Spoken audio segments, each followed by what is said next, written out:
നമസ്തേ. നമ്മുടെ nice action മീഡിയയുടെ വാട്സാപ്പിൽ വന്ന ഒന്ന് രണ്ട് ചോദ്യങ്ങളാണ്. അതിന് ഉത്തരം പറയാം എന്ന് വിചാരിക്കുന്നു. അല്ല, ഒരു ആലുവയിൽ നിന്ന് തന്നെയാണ് ചോദ്യം വന്നേക്കുന്നത്.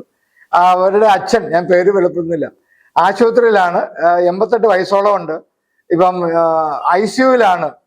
അത് കാശ് വാങ്ങാൻ വേണ്ടി മനഃപൂർവ്വം ആശുപത്രിക്കാർ മരിച്ച ആളിനെ ഇട്ടേക്കുവാണോ എന്നുള്ളതാണ് ഈ ചോദ്യകർത്താവിന്റെ സംശയം. ശരിക്കും നിങ്ങൾ അങ്ങനെ തെറ്റിദ്ധരിക്കേണ്ട കാര്യമില്ല. കാര്യച്ചാല് ആശുപത്രിയിൽ എത്തിക്കുന്ന ഒരു രോഗിയെ പരമാവധി ജീവൻ സംരക്ഷിക്കുക എന്നുള്ളത് ഡോക്ടർമാരുടെ പരമപ്രധാനമായ ധർമ്മമാണ്. പിന്നെ നിങ്ങൾ 5 സ്റ്റാർ ഹോസ്പിറ്റലുകളിലൊക്കെ ആണ് കൊണ്ടുപോകുന്നതെങ്കിൽ തീർച്ചയായിട്ടും അവർ കാശ് വാങ്ങുന്നുള്ളത് സംശയമില്ലാത്ത കാര്യമാണ്. ഈ പറഞ്ഞേക്കുന്നത് ഇവര് സർക്കാർ ആശുപത്രിയിൽ അഡ്മിറ്റ് ചെയ്തേക്കുന്നതാണ്.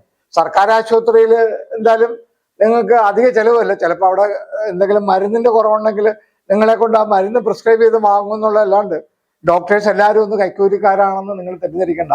പിന്നെ എത്ര പ്രായം ചെയ്യുന്ന ഒരു രോഗിയെയും നിങ്ങൾ ആശുപത്രി കൊണ്ടു ചെന്ന് കഴിഞ്ഞാൽ അവർക്ക് വേണ്ടുന്ന 2 കാര്യങ്ങളാണ്. ഒന്ന് ജീവജലം അല്ലെങ്കിൽ വാട്ടർ കണ്ടന്റ് കുറവ്, പിന്നെ ഓക്സിജൻ. ഓക്സിജൻ ഉണ്ടെങ്കിൽ മാത്രമേ ജീവിതം നിലനിൽക്കുള്ളൂ. ബ്ലഡിന്റെ ഓക്സിജൻ ലെവൽ കുറയും. അതുകൊണ്ടാണ് പെട്ടെന്ന് ഇവർക്ക് ഓക്സിജൻ കൊടുക്കുന്നത്.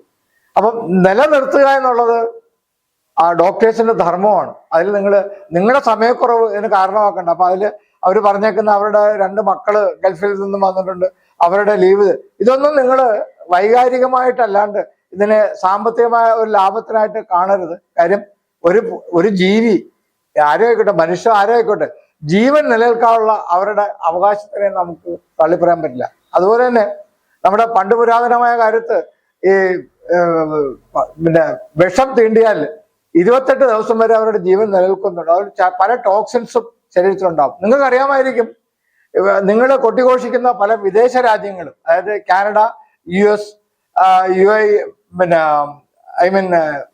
ലണ്ടൻ, അവിടൊക്കെ ഒരു ഡോക്ടർ, പ്രാഗൽഭ്യമുള്ള ഒരു ഡോക്ടറുടെ അപ്പോയിന്റ്മെന്റ് നിങ്ങൾക്ക് കിട്ടണമെങ്കിൽ തന്നെ നിങ്ങൾ മാസങ്ങളോളം കാത്തിരിക്കണം. അടുത്ത കാലത്ത് കാനഡയിൽ പോയ ഒരു രോഗി, മലയാളി രോഗി, അവിടെ അഡ്മിഷൻ കിട്ടാതെ നെഞ്ച് വേദന വന്ന് ഹാർട്ട് അറ്റാക്ക് വന്ന് ഹോസ്പിറ്റലിൽ അവർ സെക്യൂരിറ്റി പിടിച്ച് വെളിയിൽ വീണ് മരിച്ചു. ഇവിടെ നമുക്ക് മുക്കിന് ഡോക്ടേഴ്സ് ഉണ്ട്, ആശുപത്രി ഉണ്ട്. ഇതൊരു അനുഗ്രഹമായിട്ട് നിങ്ങൾ കാണുക. അപ്പം അതുപോലും അത് വേറെ സംഭവം കൂടെ ഉണ്ടായി. അതേ US ഒരു ICUവിൽ കിടന്ന ഒരു രോഗിയെ ഇവര് വെന്റിലേറ്ററിൽ നിന്ന് മാറ്റാൻ ശ്രമിച്ചപ്പോൾ അദ്ദേഹത്തിന്റെ ഫാദർ തോക്കെടുത്ത് എല്ലാവരെയും മുറിയിൽ നിന്ന് പുറത്താക്കി. 7 ദിവസത്തോളം അയാൾ അവിടെ കാവലിരുന്നു, ഭക്ഷണം പോലും കഴിക്കാതെ. 7 ആ രോഗി പുനർജീവിച്ചായിട്ടും വന്നു. അപ്പം ജീവൻ നമ്മുടെ ആരുടെയും കയ്യിലല്ല. അപ്പൊ ജീവൻ ഉള്ളിടത്തോളം കാലം ഒരു ജീവിയെ അല്ലെങ്കിൽ ഒരു മനുഷ്യനെ സംരക്ഷിക്കുക എന്നുള്ളത് അത് ധർമ്മമാണ്. അത് ചെയ്യുന്നതിൽ നിങ്ങളെല്ലാം തെറ്റായിട്ട് കാണണ്ട. നിങ്ങളുടെ സമയം നിങ്ങൾക്ക് ഇത് നാളെ സംഭവിക്കും എന്നുള്ളൊരു തിരിച്ചറിവും കൂടെ വേണം.